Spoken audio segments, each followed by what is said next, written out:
vision board ကိုအလွယ်ကူဆုံးဘယ်လိုမျိုးအိမ်မှာလုပ်လို့ရမလဲ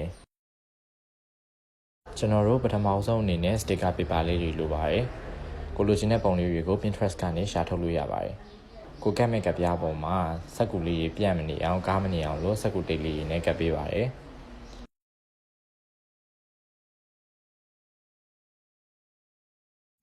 ရသွားပြီဆိုရင်တော့ sticker paper လေးတွေကိုတစ်ခုချင်းစီညီအောင်လို့လိုက်ကပ်မှာပဲဖြစ်ပါတယ်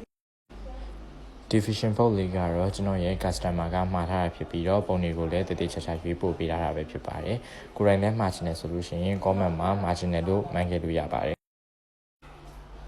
အခုဆိုရင်တော့တစ်နှစ်စာလုံးတင်ထားလို့ရမယ် vision board လေးရရှိသွားပြီပဲဖြစ်ပါတယ်။ဒါကတော့အိမ်မှာအလွယ်ကူဆုံးကိုယ်တိုင်လုပ်လို့ရမယ့်နည်းလမ်းလေးပဲဖြစ်ပါတယ်။အကယ်၍မလုပ်တတ်ဘူးဆိုလို့ရှိရင်လည်းကျွန်တော်ရဲ့ page မှာလာပြီးတော့ vision board မှာလို့ရပါတယ်။ဓာတ်ပုံတွေကအစားကျွန်တော်တို့ဘက်ကနေ save ပို့ပေးပြီးတော့လိုချင်တာကိုရွေးချယ်လို့ရပါတယ်။ကျေးဇူးတင်ပါတယ်။